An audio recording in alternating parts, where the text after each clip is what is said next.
So I recently redid a table set with 6 dining room chairs and put it in my booth at Red Barn in Waxahachie. And a lady came by wanting just a few of the chairs, but I didn't want to separate the set, so I found these, and I'm going to well, shoot.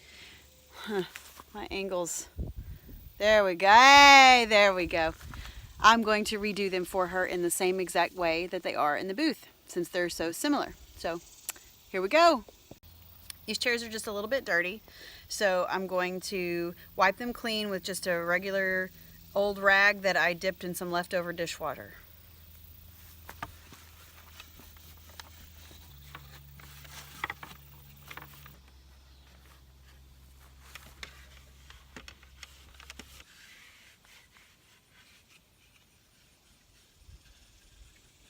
So when I got these chairs, they didn't have a real seat on them. Someone had just cut some plywood in the shape of the seat and not quite finished it, but that's a good start. That saves me from having to do it. So what I'm going to do is take this old cushion that I had from an old, okay, let's be honest, I picked it up of someone's trash. And I'm going to take it off, and then I'm going to use my knife, my big knife, because it's really cool. I'm going to cut the cushion to match the shape of the seat.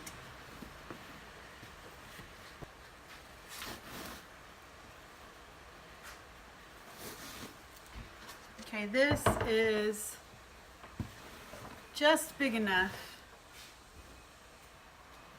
and thick enough that I think I can make 2 seats out of it.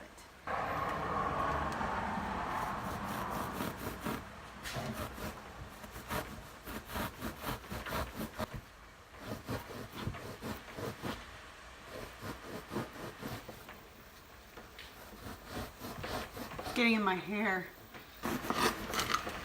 Kind of cut a little template there.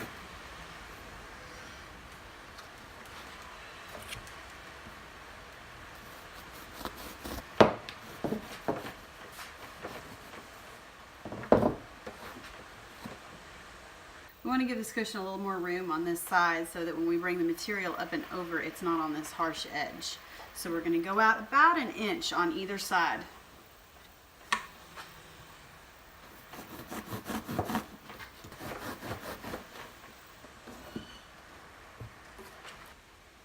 So we're just going to make 3 more of these and we'll be ready to cover our seats.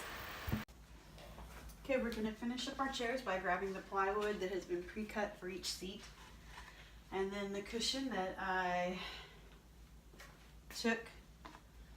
And let's see, we're going to get a few of these scrubbies off here. And let's flip it over. Remember, we want it to be 1 inch on each side. You want to place the cushion and seat where you have enough of an overhang that when you bring it up, you have plenty of room to staple here.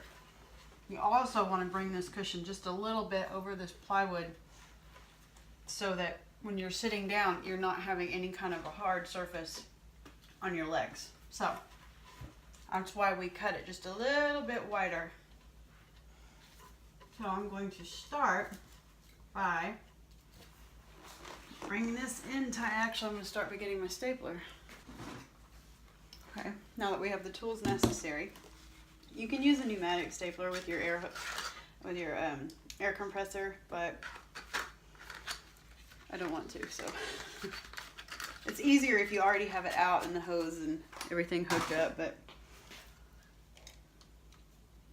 I have this right here. So I'm gonna pull it tight and give that middle a couple of staples. So we're gonna flip it and do this opposite edge. Bring that over really tight. Give it a couple of good staples. Okay. Now on your corners, actually we'll do this one. Pleat them. They are, I mean, if you do it, well, we got one more corner.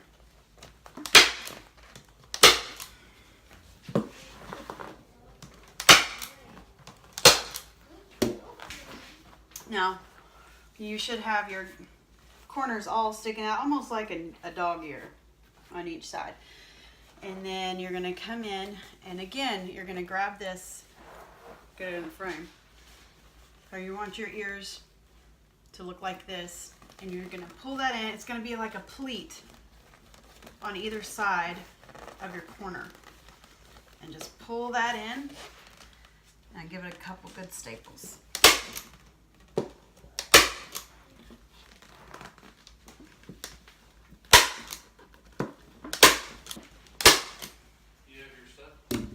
And there is your finished seat. So what I have done with this glaze, this is, it's Valspar Antiquing Glaze. It's very dark. It goes on, it's very watery. So I've brushed it on, and then I have a wet rag here, and I just wipe it back off. And the first chair that I do, I let it sit for a little bit because the rag is clean and it ends up wiping off a lot of the glaze. As you go on with your furniture, the rag gets dirtier and dirtier, so actually you can almost use it. So you just wipe it on with your paintbrush and then wipe it right back off. And it gives it that old antique look. You want to make sure that your rag strokes are even and that it's not bunchy, because you can literally write your name in this stuff. So we don't really want to do that. We're just going to go back over that, kind of smooth everything out. But since I am distressing and glazing these chairs, it's okay with me that it didn't do a full coverage with the sprayer, because the glaze and the distress is covering all of that up anyway, and it actually gives it a better look, because you can still see the wood undertones on part of it even without the distressing. So we've got one chair done, one chair in the mix, and two to finish, and then we'll get our seat covers. Last chair. So one of the main things that this glaze is used for is to accent your decorative pieces. For instance, the top of this chair here and this pattern carved in the wood right here. So we're just going to go through and make sure that the glaze is deep down in those creases and decorative parts. That way when we wipe it off, it's going to be very, very pretty and stand out.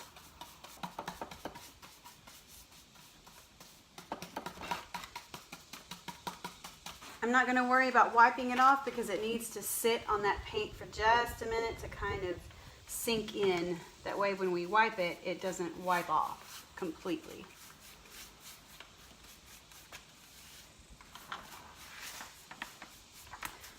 I like to go in smaller or organized sections on this so I don't miss the back of a leg or inside.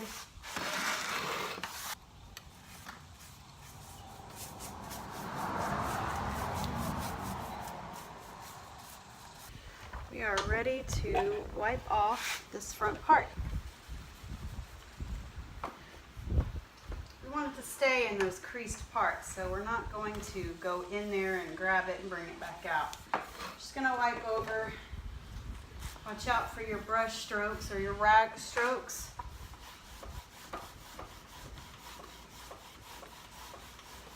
And if that's not quite, if that's too dirty for you, which I kind of like that, but you can always flip it to a cleaner corner and it'll tone it down a little bit. I like it kind of dirty though, so we'll go back to this dirty side.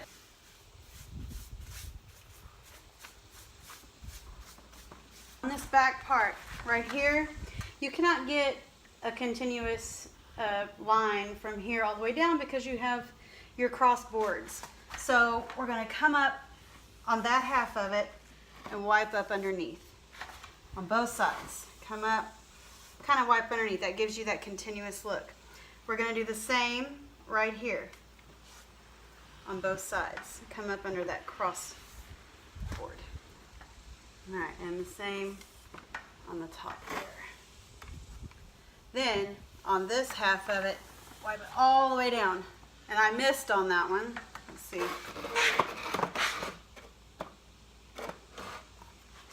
Right here, we want it to meet right on the other side of that board right there and keep coming down. It's not perfect, but it's better than coming up and cutting off right here and making it look heavy and stuff. So you can do the same on this side. Just come up continuously on the back side of those cross boards. Then we'll do the cross boards here. You may have to go back and touch up just a little bit where your rag might have gone a little crazy like mine did. Come back across here. Again, coming across and wiping up. And this one we're just gonna wipe it like you're wiping your kitchen countertop. It's very hard to get your rag in these little creases and make it look like a continuous brush stroke there. So you just go with the heavier glazed look in these creases here and up here. Well, the chairs are finished. They have 2 coats of polyacrylic on the back side so that they're well protected. I couldn't scratch that if I tried. And then we've got the nice faux leather seat that is easy cleanup in case all those kids spill all those messes. And we're about to go get them delivered.